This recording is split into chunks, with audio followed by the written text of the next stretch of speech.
എല്ലാവർക്കും നമസ്കാരം. പുതിയൊരു വീഡിയോയിലേക്ക് എല്ലാവർക്കും സ്വാഗതം. നമുക്കറിയാം, മലയാളികൾ എന്ന് പറഞ്ഞാൽ നമ്മുടെ ജീവിതത്തിൽ ഒരിക്കലും ഒഴിച്ചുകൂടാൻ പറ്റാത്ത ഒരു ശീലമാണ് ഈ ദിവസേനയുള്ള 2 നേരത്തെ കുളി അല്ലേ.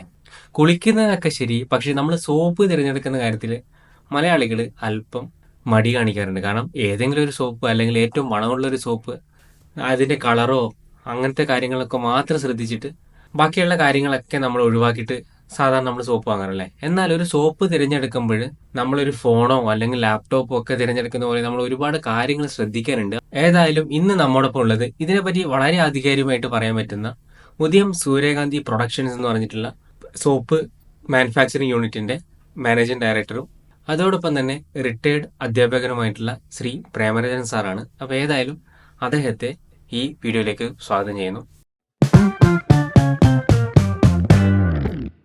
നമസ്കാരം.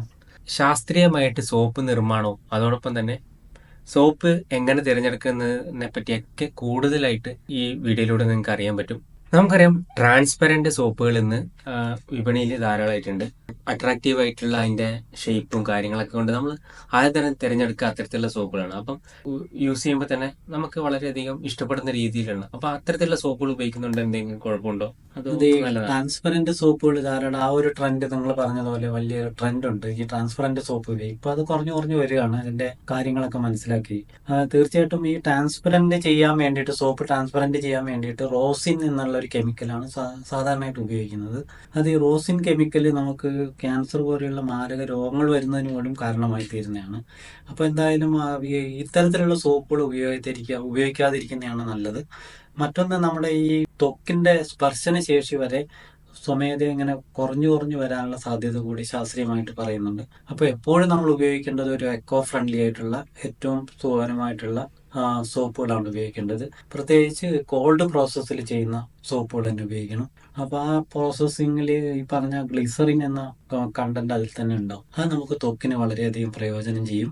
അതാണ് നിങ്ങളൊരു വിപണിയിൽ നിന്ന് സോപ്പ് വാങ്ങുമ്പോൾ, ഇന്ന് ധാരാളം വിപണിയിൽ അത്തരം സോപ്പുകളുണ്ട്. ഞങ്ങൾ ഉദയം സൂര്യകാന്തി പ്രൊഡക്ഷൻ തീർച്ചയായിട്ടും ഈ കോൾഡ് പ്രോസസ്സിങ്ങിലുള്ള സോപ്പുകൾ മാത്രമേ ഉണ്ടാക്കുന്നുള്ളൂ. അപ്പോൾ അത് ലാഭകരമാണോ എന്ന് ചോദിച്ചാൽ ലാഭകരമല്ല. കാരണം ഇന്നിപ്പം നമ്മുടെ വെളിച്ചെണ്ണയുടെയും ഇതിൻ്റെ എണ്ണയുടെ ഒക്കെ വില വളരെയധികം വർദ്ധിച്ചതുകൊണ്ട് നോർമൽ നമുക്ക് മാർക്കറ്റിൽ ഈവൻ 10 രൂപ മുതൽ ഉള്ള സോപ്പുകളുണ്ട്.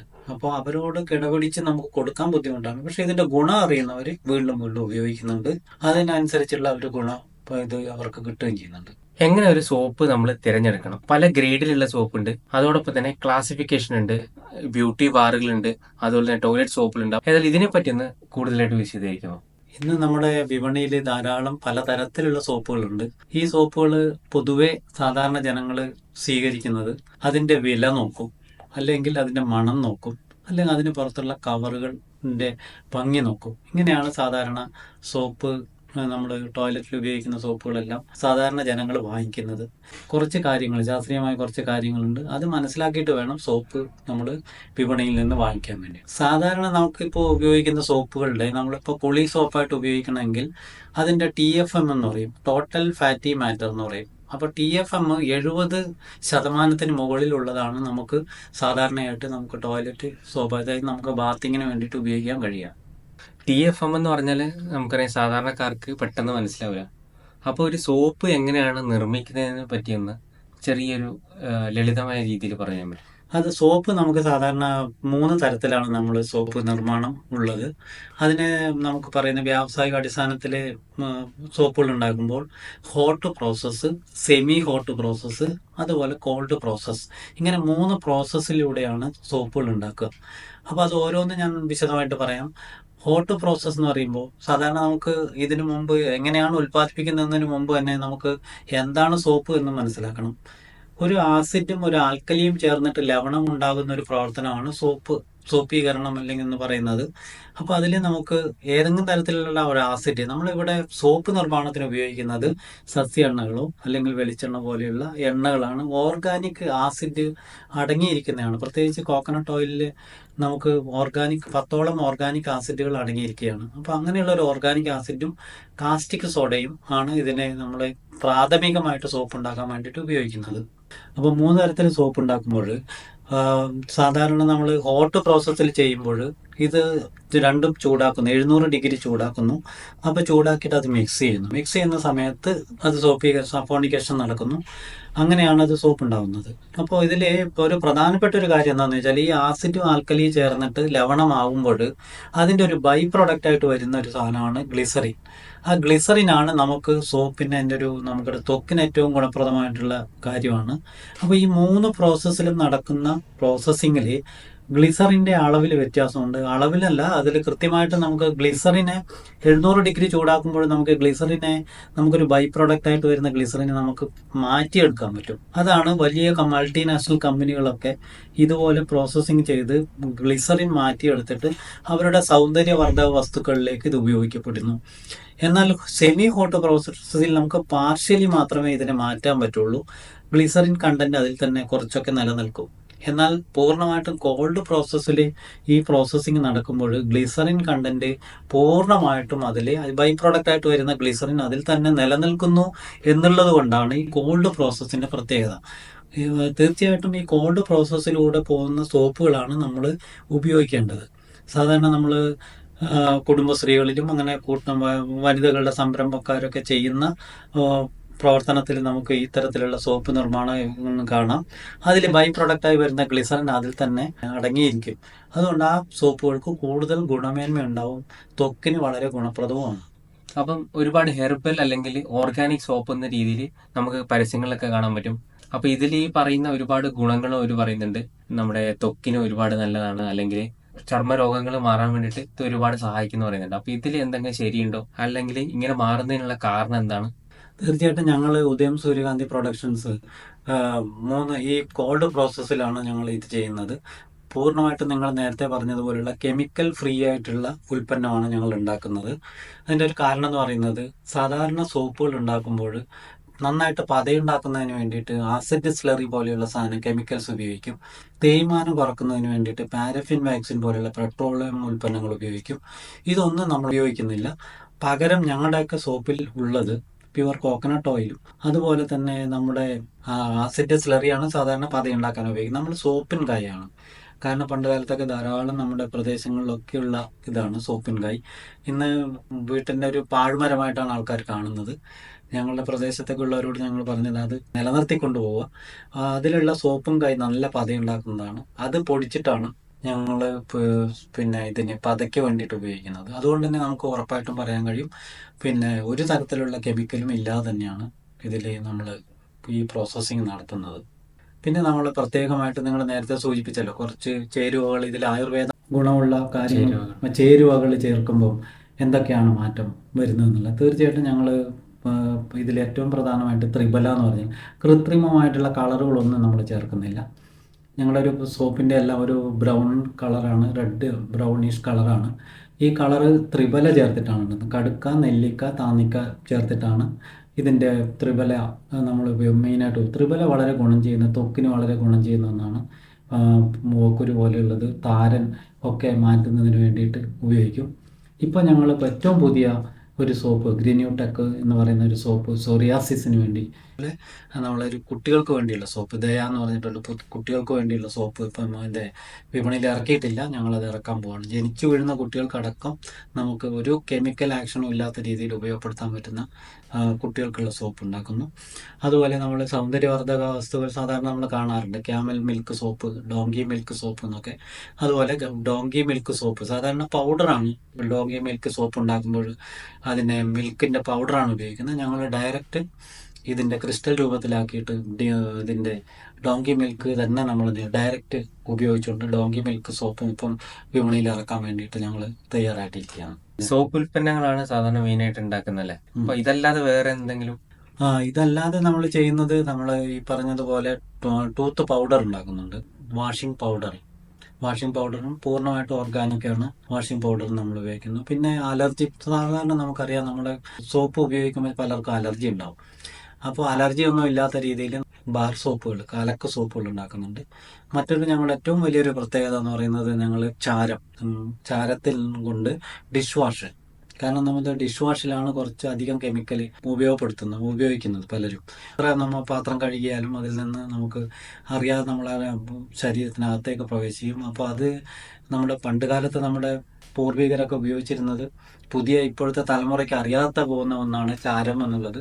അത് വളരെ വൃത്തിയാക്കുന്നതിന് വേണ്ടി വളരെയധികം ഉപയോഗിക്കുന്ന ഒരു സാധനമാണ്. അപ്പോൾ അത് പാത്രം കഴുകുന്നതിന് വേണ്ടിയുള്ള ഡിഷ് വാഷായിട്ട് ഞങ്ങൾ ആഷ് ഡിഷ് വാഷ് എന്ന് പറഞ്ഞിട്ട് ഞങ്ങൾ വിപണിയിൽ ഇറക്കുന്നുണ്ട്. ഇപ്പം നമുക്കറിയാം, ഇപ്പം നമ്മളിപ്പോൾ ഓൺലൈൻ ആയാലും ഓഫ്ലൈൻ ആയിട്ടുള്ള നമ്മൾ സെർച്ച് ചെയ്ത് കഴിഞ്ഞാൽ ഒരുപാട് ഇങ്ങനത്തെ ആയുർവേദ സോപ്പുകളുണ്ട്. അപ്പം യാതൊരു ലൈസൻസും ഒന്നും ഇല്ലാതെ നമുക്ക് സോപ്പുകൾ ഒരുപാട് വാങ്ങി കിട്ടും. ആയുർവേദ എന്ന് പറഞ്ഞാൽ കുറേ തട്ടിപ്പുകൾ നടക്കുന്നുണ്ടല്ലേ. അപ്പോൾ ഈ തട്ടിപ്പുകളൊന്നും വീഴാതെ ഇത് തികച്ചും നമുക്ക് വിശ്വസിക്കാൻ പറ്റുന്നുള്ള രീതിയിൽ ഇങ്ങനെ ഇപ്പോൾ അടുത്തിടെ കാണാൻ കഴിഞ്ഞ ഒരു പ്രത്യേകത എന്താണെന്ന് വെച്ചാൽ, ഈ സോപ്പ് ഉണ്ടാക്കുന്നത് സോപ്പ് ബേസ് എന്ന് പറയും. പ്രത്യേകിച്ച് ഉത്തരേന്ത്യൻ സംസ്ഥാനങ്ങളിൽ നിന്ന് സോപ്പ് ബേസ് വരും. അതായത് ഓൾറെഡി അതൊരു സോപ്പായിട്ടുണ്ടാവും. പിന്നീട് നമുക്ക് ആ സോപ്പ് ബേസ് കൊണ്ടുവന്നിട്ട് അതൊന്ന് ചൂടാക്കി അതിൽ നമുക്ക് ആവശ്യമായ ചേരുവകൾ ചേർത്തിട്ട് വീണ്ടും ഉപയോഗിക്കുന്നതാണ്. അങ്ങനെ വരുന്ന സോപ്പ് ബേസുകൾ നമുക്ക് ഏറ്റവും വലിയ അപകടകാരിയാണ്. കാരണം അത് നമുക്ക് സാധാരണ കാണും, വളരെ നല്ല ഫ്ലൂറസൻ്റ് ആയിട്ടുള്ള കളറിൽ ട്രാൻസ്പെറൻ്റ് ആയിട്ടുള്ള സോപ്പുകളൊക്കെ നമുക്ക് വിപണി കാണും. 100 രൂപയ്ക്ക് 10 എന്നൊക്കെ പറഞ്ഞിട്ട് വളരെ ചീപ്പായിട്ട് കൊടുക്കുന്ന കാണും. ഇതൊന്നും ഒരു കാരണവശാലും നമ്മൾ ഉപയോഗിക്കാൻ പാടില്ല. ഞാൻ നേരത്തെ സൂചിപ്പിച്ചതുപോലെ അതിൻ്റെ ഒരു TF പരിശോധിക്കുക. അതിൻ്റെ മണം, നമുക്ക് ഗാഢമായിട്ടുള്ള മണം, കൃത്രിമമായിട്ടുള്ള മണവും നമുക്ക് ത്വക്കിന് ദോഷം ചെയ്യുന്നതാണ്. അതുകൊണ്ട് നാച്ചുറൽ ആയിട്ടുള്ള എക്സ്ട്രാക്റ്റുകൾ ഉപയോഗിച്ചിട്ട് തന്നെ നമുക്ക് മണം ഉണ്ടാക്കാൻ കഴിയും. മണം ഇതിൻ്റെ ഒരു ഇതേ അല്ല. ഞങ്ങളുടെ സോപ്പുകൾക്കൊന്നും ഭയങ്കര മണമൊന്നുമില്ല. പക്ഷേ വിപണിയെ പിടിക്കണമെങ്കിൽ ഈ മണമൊക്കെ ആവശ്യമാണ്. പക്ഷേ ഞങ്ങളത് നാച്ചുറൽ ആയിട്ടുള്ള മണങ്ങൾ മാത്രമേ അതിൽ, പിന്നെ പെർഫ്യൂം മാത്രമേ ഉപയോഗപ്പെടുത്തുന്നുള്ളൂ. അപ്പോൾ അത് ഗാഢമായുള്ള മണം ഉണ്ടാവില്ല, പകരം ഒരു സൈലൻ്റ് ആയിട്ടുള്ള മണം. അത് സോപ്പ് ആദ്യം ഉപയോഗിക്കുന്നത് മുതൽ അവസാനം വരെ ആ മണം നിലനിൽക്കുകയും ചെയ്യും. ഞാൻ നേരത്തെ പറഞ്ഞല്ലോ, ഒരു മണം എന്ന് പറയുന്നത് ഒരു അത്യാവശ്യ ഘടകമല്ല. അതൊന്നിലും നമുക്ക് ഒരു ഗുണകരമായിട്ടൊന്നും ചെയ്യുന്നില്ല. എങ്കിൽ പോലും ഇപ്പോഴത്തെ ഒരു സമൂഹം അതാണ് പ്രതീക്ഷിക്കുന്നത് കൊണ്ട്, കുളിച്ച് കഴിയുമ്പോഴേക്കും ഒരു മണമൊക്കെ നിലനിൽക്കണം എന്നുള്ളത് കൊണ്ട് ഞങ്ങൾ നാച്ചുറലായിട്ടുള്ള മണം ഈ ഇതിൽ ചെറിയ രീതിയിൽ ഉപയോഗിക്കുന്നുണ്ട്. അപ്പോൾ പിന്നെ മറ്റൊന്ന്, ഈ നൂഡിൽസ് കൊണ്ട് സോപ്പുകൾ ഉണ്ടാക്കുന്നതാണ്. നൂഡിൽസ് വെച്ചിട്ടുണ്ടാക്കും. ഞാൻ പലപ്പോഴും നമ്മുടെ ചില റീലുകളെല്ലാം കാണാം. റീലിലെല്ലാം ഇങ്ങനെ വരുമ്പോൾ ഇങ്ങനെ ഇത്രയെല്ലാം ചേരുവകൾ ഉപയോഗപ്പെടുത്തിക്കൊണ്ട് ചെയ്യുന്നു എന്ന് പറഞ്ഞാൽ. അതുപോലെ വേറൊരു പ്രത്യേകത എന്താണെന്ന് വെച്ചാൽ, നമുക്ക് ചിലർ ഇതിൻ്റെ പൗഡറുകളെല്ലാം ഉപയോഗിച്ചിട്ട്, ഇപ്പോൾ ചെറുപയർ, മഞ്ഞൾപ്പൊടി ഇങ്ങനെയുള്ളതൊക്കെ ഉപയോഗിച്ചിട്ട് സോപ്പിലേക്ക് ഉപയോഗിക്കും. ഒരു കാരണവശാലും ഈ കോൾഡ് പ്രോസസ്സിൽ അല്ലെങ്കിൽ ഈ ബേസ് വെച്ചിട്ടുള്ള ചെയ്യുന്ന സോപ്പ് നിർമ്മാണത്തിൽ ഈ പൗഡറുകൾ ഉപയോഗിക്കുന്ന അത് കുളിക്കുമ്പോൾ അതുപോലെ തന്നെ പോകുന്നു, ഒരു എഫക്റ്റും ചെയ്യുന്നില്ല. പകരം ഇതിൻ്റെ പ്രോസസ്സിങ്ങിൽ തന്നെ ഇതിനെ ഉപയോഗപ്പെടുത്തണം. അത് ഏറ്റവും നല്ലത് എല്ലാം ഓയിൽ രൂപത്തിൽ ഉപയോഗപ്പെടുത്തിയാൽ ഏറ്റവും നല്ലത്. ഓയിലും ഞാൻ നേരത്തെ പറഞ്ഞ എണ്ണയും കാസ്റ്റിക് സോഡയും നമ്മൾ യോജിക്കുന്ന സമയത്ത് തന്നെ ഈ ഓയിൽ രൂപത്തിൽ ഇതിലേക്കാണ് കുറച്ചുകൂടെ എഫക്റ്റീവ് ആവും. ഓയിൽ തരത്തിൽ നമ്മൾ ഉപയോഗിച്ച് കഴിഞ്ഞാൽ കുറച്ചുകൂടെ എഫക്റ്റീവാണ്.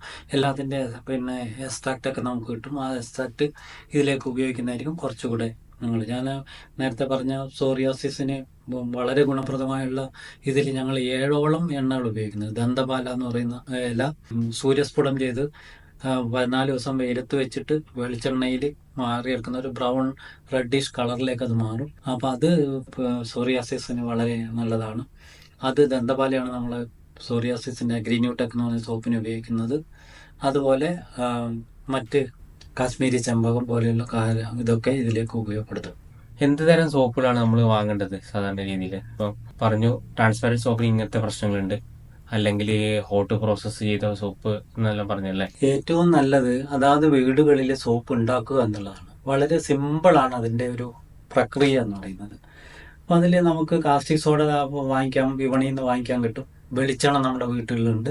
പിന്നെ നമുക്ക് ഇതിലേക്ക് ചേർക്കാവുന്ന ഉൽപ്പന്നങ്ങളൊക്കെ ഉണ്ട്. പക്ഷെ ഇന്ന് നമ്മുടെ കുടുംബശ്രീയിലും മറ്റൊക്കെ കാണുന്ന ഒരു പ്രത്യേകത എന്താണെന്ന് വെച്ചാൽ, ഈ പ്രോസസ്സിങ് നടത്തുന്നതിന് വേണ്ടിയുള്ള 1 ദിവസത്തെ അല്ലെങ്കിൽ 2 ദിവസത്തെ പരിശീലനമൊക്കെ കിട്ടിയിട്ടുണ്ടാവും. പക്ഷേ ഇതിൽ ഈ ഗ്ലിസറിൻ ഉണ്ടാവുന്നതിനുള്ളൊരു സെറ്റിംഗ് ടൈം എന്ന് പറയുന്നത് ഒരു 10-35 മിനിറ്റ് ഇത് ഇളക്കി കാസ്റ്റിക് സോഡയും വെളിച്ചെണ്ണയും ഇളക്കി വരുമ്പോൾ ഗ്ലിസറിൻ്റെ അംശം കാണുകയും അതിനൊരു സെറ്റിംഗ് ടൈം ഉണ്ട്. അതിനാണ് സഫോണിക്കേഷൻ നടക്കുന്ന ഒരു ടൈം എന്ന് പറയും. ഇത് ചിലപ്പോൾ സാധാരണ ആൾക്കാർക്ക് മനസ്സിലാവാത്തത് കൊണ്ട് ഈ കുടുംബശ്രീകളിലും മറ്റ് അയൽക്കൂട്ടങ്ങളിലൊക്കെ ഉണ്ടാക്കുന്ന സോപ്പിന് ആ ഗുണമേന്മ ഉണ്ടാവുന്നില്ല. അതൊരു ആ രീതിയിൽ തന്നെ ഞങ്ങളൊരു വ്യാവസായിക അടിസ്ഥാനത്തിൽ ഞങ്ങൾ ഉദയം സൂര്യകാന്തി പ്രൊഡക്ഷൻ ചെയ്യുന്നു എന്നേ ഉള്ളൂ. ഇത് ഞങ്ങളുടെ കിറ്റുണ്ട്, ഔഷധ സോപ്പ് നിങ്ങൾക്ക് ഉണ്ടാക്കാമെന്ന് പറഞ്ഞിട്ട് 120 രൂപയ്ക്ക് ഈ കണ്ടന്റുകളെല്ലാം വെച്ചിട്ട് നമ്മളൊരു കിറ്റ് കൊടുക്കുന്നുണ്ട്. വെളിച്ചെണ്ണ ഒഴികെ ബാക്കി എല്ലാ സാധനങ്ങളും വെച്ചിട്ട് എങ്ങനെയാണ് നിർമ്മിക്കേണ്ടത് എന്നുള്ളതും കൂടെ പറഞ്ഞു കൊടുക്കുന്നുണ്ട്. അത് വ്യാപകമായിട്ട് ഉപയോഗപ്പെടുത്തി കഴിഞ്ഞാൽ ഉപയോഗിച്ചാൽ നിങ്ങൾക്ക് വീടുകളിൽ ഉണ്ടാക്കാം. പക്ഷെ അതിനുള്ളൊരു പരിമിതി എന്ന് പറയുന്നത് ഈ പറഞ്ഞ അതിൻ്റെ ഒരു സെറ്റിംഗ് ടൈമൊക്കെ ആയില്ലെങ്കിൽ അതിൻ്റെ അത്രയും ഗുണമേന്മ ഞാൻ നേരത്തെ സൂചിപ്പിച്ച TFM ഒന്നും കിട്ടാതെ വരും. അപ്പം അത് പരിശീലനത്തിലൂടെയും തുടർച്ചയായി ചെയ്യുമ്പോഴാണ് ഇത് ചെയ്യുന്നത്. ഞങ്ങൾ അത്തരത്തിലുള്ള പരിശീലനം കൂടെ കൊടുക്കുന്നുണ്ട്. കുടുംബശ്രീകൾക്കൊക്കെ അത്തരത്തിലുള്ള പരിശീലനം കൊടുക്കുന്നുണ്ട്. കിറ്റ് വിതരണം ചെയ്യുന്നുണ്ട്. പിന്നെ ഞങ്ങൾ പ്രധാനമായിട്ടുണ്ടാക്കുന്ന ഇപ്പോൾ സോപ്പ്, ഇപ്പോൾ ഞാൻ പറഞ്ഞു നേരത്തെ ആയുർകാന്തി എന്ന് പറഞ്ഞൊരു സോപ്പ്, അതിൽ ത്രിഫല ചേർക്കുന്നു. പിന്നെ ദന്തപാല എന്ന് പറഞ്ഞിട്ടുള്ള സോപ്പ്, അതിൽ നമ്മൾ ദന്തപാല എണ്ണയാണ് കൂടുതലായിട്ട് ഉപയോഗിക്കുന്നത്. പിന്നെ ഗ്രിന്യൂടെക് സോറിയാസിസിന് വേണ്ടിയിട്ടുള്ള അതിൽ 39ഓളം ഔഷധ ഗുണങ്ങളുള്ള ഓയിലുകൾ ഉപയോഗിച്ചിട്ടുണ്ട്. ഡെഡ് സീ സാൻഡ് വരെ അതിനകത്തുണ്ട്. അതിന് കുറച്ച് വില കൂടുതലാണ്. ഇപ്പം കുവൈത്തിലേക്കാണ് മെയിനായിട്ട് ഞങ്ങളത് കയറ്റുമതി ചെയ്യുന്നത്. അപ്പോൾ അതിന് നല്ല വിലയുണ്ട്. അപ്പോൾ അത് ഇന്ത്യൻ വിപണിയിൽ അതൊരു 500-600 രൂപയൊക്കെ വില വരും. അപ്പോൾ അത് നമ്മളത് ഇതുവരെ ഇവിടെ കൊടുക്കാൻ തുടങ്ങിയില്ല. അപ്പോൾ ആ സമീപഭാവിയിൽ അത് നമുക്ക് കൊടുക്കാൻ പറ്റും. അത് കുറച്ചുകൂടെ കോസ്റ്റ്ലി ആയതുകൊണ്ട് ആൾക്കാർ അത് അക്സെപ്റ്റ് ചെയ്യാൻ ബുദ്ധിമുട്ടാണ്. കാരണം ഇന്ന് നമുക്കറിയാം 3 രൂപ മുതൽ 3 ലക്ഷം രൂപ വരെയുള്ള സോപ്പുകൾ ഇന്ന് ലോകത്ത് നിലനിൽക്കുന്നുണ്ട്. എങ്കിലും നമ്മുടെ ഒരു പ്രദേശത്ത് ഇത് ഇത്രയും വിലയുള്ള, പക്ഷെ അത് വളരെ ഗുണപ്രദമാണ്, ഔഷധ ഗുണമുള്ളതാണ്. ഇതാണ് ഗ്രിന്യൂടെക് എന്ന് പറഞ്ഞുള്ള സോപ്പ് ഉണ്ടാകും. പിന്നെ മറ്റൊന്ന് ആരോഗ്യകാന്തി എന്ന് പറഞ്ഞുള്ള സോപ്പാണ്. അതിലും ഈ പറഞ്ഞുള്ള പ്രത്യേകതകളോട് കൂടിയിട്ടാണ് ചെയ്യുന്നത്. അതിൽ എല്ലാത്തിലും ഞങ്ങൾ ഈ ത്രിഫല ചേർക്കുന്നുണ്ട്. ത്രിഫല കാരണം കളർ എല്ലാ സോപ്പിൻ്റെയും കളർ ഞങ്ങൾ ഒരുപോലെ തന്നെയാണ്. ഇത് ബ്രൗൺ കളറാണ്. ആ കടുക്ക, നെല്ലിക്ക, താങ്ങിക്കയുടെ കളറാണ് അതിൽ വരുന്നത്. പിന്നെ സോപ്പും കായുമാണ് പതയ്ക്ക് വേണ്ടിയിട്ട് ഉപയോഗിക്കുന്നത്. എല്ലാത്തിലും ഇതാണ്. പിന്നീട് സ്പെഷ്യലായിട്ട് ചെയ്യുന്ന സോപ്പുകൾക്ക് പ്രത്യേക ചേരുവകൾ കൂടുതൽ ചേർക്കുന്നതെന്ന് മാത്രം.